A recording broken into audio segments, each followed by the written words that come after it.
Hello everybody, back here again for another vlog a day, and today is Thursday the 8th, and it's a lovely, beautiful day to be alive. Got up this morning, fairly decent time frame, was up middle of the morning, middle of the night I guess you want to call it, let the dog outside, went back, able to kind of lay back down again, kind of chill out there for a little while. Wife got up and what she said, she let the dogs out also, so I kind of stayed in bed. I was like, I'm not in a big hurry to get up out of this bed this morning, so kind of chilled out. She had to get up and get to going fairly quickly, so she kind of pieced out and grabbed her stuff and hit the road real fast.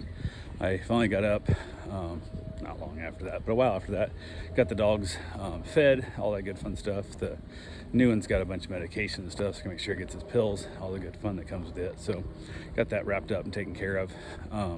Went ahead, got a couple of things outside done, just kind of chilling out. Decided I was gonna have my breakfast, which I'd psyched myself up for because I'm not a breakfast eater. And I opened the fridge, go to grab my box of pizza, and there's no pizza.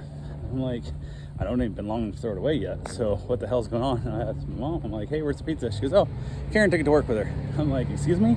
She goes, well, I told her to take it because you weren't gonna eat it. I'm like, I was planning to eat it right now. Like, I was on my way. Like, I'm like, come on, you gotta be kidding me. So I texted her and I said, you take both pieces of pizzas, there were 2 pieces left in there. And she goes, yeah. I'm like, okay. She goes, your mom told me to take it, she said you didn't want it. I'm like, never talked to me. Twice I talked about eating the pizza. You guys said we're eating other stuff for dinner, so I didn't have it for dinner. It's the leftovers kind of thing. So I was like, okay, here we go. So I was like, whatever. I'll bring it back to you. I said, no, you're not. That's stupid. Eat your pizza, whatever, move on. And the best part is I don't think she wanted the damn pizza. I think she took the pizza because my mom told her to take the damn pizza. So she ends up eating a pizza that she doesn't want. I don't have the pizza that I'd planned on eating that I was gonna have for snack last night. Decided to have it for breakfast. And I was like, oh, you gotta be kidding me. All because, I don't know, it is what it is. So I was a little bit annoyed by that. That one kind of tripped me up a little bit. I was annoyed in the whole fact that I just like, why nobody asked you to talk about the pizza? Why are you telling her what to take for lunch and whatnot and whatever, and just it is what it is. So no pizza for me. Oh well, end of the world. Not the end of the world, but just kind of caught me off guard. I was like, come on, man. I finally decided to have breakfast, which I rarely do, and then this happens to me. So oh well, what am I gonna do? Went back outside, messed with the dogs a little bit, did a couple things out there, got a little yard work done. Decided today I was going to basically go buy a stock tank to start an ice plunge bath build, I guess we want to call it. So I said hell with it, and basically normally I never call. I don't like calling places and bugging them about the prices. They don't have a website. I don't worry about it. Just go there and compare the price, but it's a bit of a drive down to the hardware store I like. Plus I gotta get the truck out because I can't haul a stock tank on the vet or on the motorcycle kind of thing. So went ahead and called him and said, hey, do you have stock tanks in stock? Do you have the sizes? What's the prices? And most I asked him, hey, do you have any of the tanks like you have out front for your bait? And he said, no, we don't sell those, but we have the stock tanks in stock. And the price was the same price that Tractor Supply has them listed online and stuff. So I was like, okay, I'll go give them the money, no big deal. So headed down that way, jumped in the truck, went down, looked around, asked the guy, and he goes, nah, I don't know where the tanks came from. She bought out another place that was going out of business, so no clue where to get them from. So it is what it is. But would rather have had those instead of stock tanks. I don't like the way the stock tank steps down in because it's not as comfortable to set in. It's not as easy to hook up filters and stuff. But went ahead and grabbed the stock tank, chucked it in the back of the truck. They sent a guy out to help me. I'm like, I got this. Like, I can move stock tanks. It's been a handful of years. When I was younger, I worked at Rubbermaid and I used to throw stock tanks around, including the 300-gallon stock tanks. I could stack 8 high by myself without the air-assisted hydraulic lift because I was bored. It was a super slow machine, so I would just chuck these things, see how high I could stack them, to the point that we would literally have to get the forklift over to take them off because they were stacked too high and they couldn't be put on the pallet to move to the warehouse. So I'd just be bored. And I stacked these things way higher than I could to even be moved. So, but it's like a 3.5 minute cycle per tank, and did 1 tank per time. So it'd come out, you'd rub the edge with like a deburr, and then you put in the actually you stamp it with the foil stamp to put the white on it, and then you screw in the plug and you're done. That's it. Like, you sit there for another 2 minutes waiting for the next one to pop out and spin about. Like, it was enough that I could literally run to the bathroom, basically grab a water bottle out of my fridge and then run back to the machine, only have like 3 parts pop out, and they would slide the way they'd bounce out of the machine. It'd slide out into the room, into the part area. So the machine was put in a spot there was nothing next to it, so it could really slide out. I could be gone for shit, probably 15, 20 minutes and not have a problem at all. Now, I shouldn't have been doing that, but then it would give me time to bust my ass to catch up. And then I feel like I accomplished something for that shift, as opposed to sitting there all day bored out of my damn mind. So, but it is what it is there. So yeah, went ahead and was able to get a couple other things accomplished. Got the tank, got it back to the house, chucked it over the fence, went back there, had to wash it out because it's full of spider webs and whatnot. Gave it a quick wash down. From there, went ahead and kind of just set it up on the patio, and it's not where it's going to stay by any way, shape, or form, because it's just I got to build some kind of stand around it so I can insulate it, because there's no way I can keep it cool without insulation and the condensation, so it's going to be horrendous if I don't. So went ahead and basically got a couple other things done, looked up a couple ideas of what I wanted to build, and really don't know exactly. I'm probably going to build a rectangle around it, insulate the shit out of it, and I got to figure out what I'm going to do for plumbing, if I'm going to do all submersible pumps, or I'm actually going to drill holes in the side of the tank and basically do like an external like pond pump. Not sure exactly what I'm doing yet. If I do internal with filtration on it inside, I don't have to worry about condensation of lines and all that kind of stuff. Where if I go external, I gotta worry about condensation. Also, that pump's gonna be losing heat or losing cool to the heat all the time. So I gotta figure out I'm gonna do ozone, we're gonna do UV, how I'm gonna keep it clean, all that good fun stuff. So, but I got a tank and went ahead and I thought, well, I'll fill it up.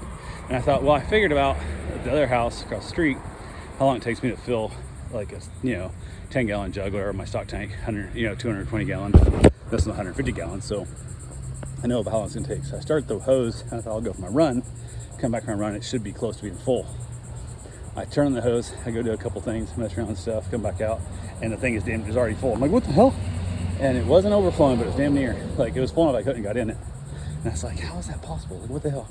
We have so much more water pressure at this new house than at the old house that it's just disgusting how fast this water comes out. Like, it's amazing. So I was like, okay, that's cool. So I went ahead and set it.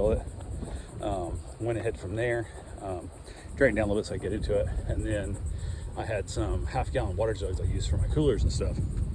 Chucked them in there, and also earlier in the day I had filled up a bunch of Tupperware in the freezer with water, and threw a couple of them there to help knock the temp down. It didn't come down much because I don't have that much ice jugs in there. So, but I went ahead after my run because I had a person drop the dog off before my run. Actually, they were supposed to come. Pick the dog up. They said they're gonna pick the dog up at 4, and I was like, cool. So I reached out about 4, like, hey, did you land safe? Because they're supposed to be, tell me they landed. Yeah, we're on our way to the house, and then I'll text you when I'm on the way over. And I'm like, you're supposed to pick me up, pick it up before. They show up like 5 o'clock. I'm like, holy crap. But now it's that weird time frame. I don't know when they're getting there, so I can't really go for my run before they get there, kind of thing, and I'm waiting around. And I was about to say, I literally changed into my running gear and said, screw it, at this point, I don't care. I'm gonna go for a run. I'll just stay close, run right here locally. So when they text me they're on their way, I'll run back to the house, give them the dog. And right then she says, or I'm on my way. I'm like, which I don't know how far away they are, so I don't know if it's a 10-minute drive or a 20-minute drive or what it is. So I just sat there. By the time she finally got there, got the dog, talked back, everything was great. They're happy to have the dog back. Trip went good, all that kind of stuff. Great person. Get the dog back, decided to go for my run, and then shortly into my run, my wife texts me and says, I'm on my way home. I'm like, okay, so she ended up leaving work a little bit earlier than she would have, but I'm now pushed back like an hour and 20 minutes from where I normally would be done to eat and shower and all that stuff. And also knowing I wanted to get in a soaking tub tonight, I just texted her and said, you guys eat whatever you want, whenever you want, and I'll eat on my own later. So she said, okay. So I got back and they were finishing up eating. I got back from my run. I went ahead, went out and hopped in the tub, which I think was at 77 degrees, I think is where it was. So by no means cold, but it's still kind of chilly. I mean, most people would never want to swim in a pool, 77 degrees. So if I hopped in there, it's the best I could do with a little bit of ice that I had, and said, cool. So I basically figured out my water level, figured out where I'm at. I fit in there and stuff.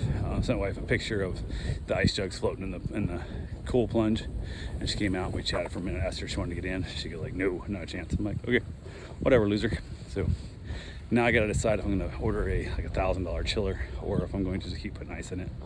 The reason I wanted to do the $1,000 chiller is, one, I'll keep putting ice, that's a pain in the butt, but mostly I'll be able to regulate the temperature down slowly. So I can start off, aim for like say 60 degrees, and then like every day lower it 1 degree, or every week lower it 1 degree, or whatever I want to do to get it down to that 45, 50 degree range is kind of where I want to go. So, but I got to find out if it's worth the $1,000. So I got to figure out how to get I'm trying to decide, do I just drop the temperature down to like 45 degrees, like just dump in tons and tons of ice, and then see if I can even survive in there if I'm not too big a pussy, before I spend $1,000 on a chiller and then find out that I can't even do it. But I don't know, it is kind of what it is. So yeah, it's hard telling. We've got to figure it out, but it's all just time now. So but I got in it, got a soak, got out of there, went and got my shower, and then from there, basically, I was just, wasn't feeling like eating anything. I guess since I missed breakfast, my brain was kind of off for food. So I skipped dinner again, which I do quite often, so it wasn't a big deal there. But I ended up back outside with the dogs. We're out there chilling out. Just the one dog left at the house here, plus my Dane, of course. And then that's pretty much it. I got more dogs coming tomorrow, but we'll see how it goes down. So yeah, went ahead, had myself a nice little scar outside, started the overnight print. So I've got a print from like 15 hours. So we'll see how it turns out. It's a Bugs Bunny, Marvin the Martian, Daffy Duck. I don't remember who else is on it. Somebody else on it for Mount Rushmore, little figurine type little deal. So, but yeah, that's what I got, and that's it for right now. Oh, I came back in, finally wrapped it up for the night. I ended up grabbing myself some chips and dip, and have myself a dinner, potato chips and dip. So that's all I got for now. We'll talk to you guys tomorrow. Have yourself a safe, wonderful day. Thanks for watching.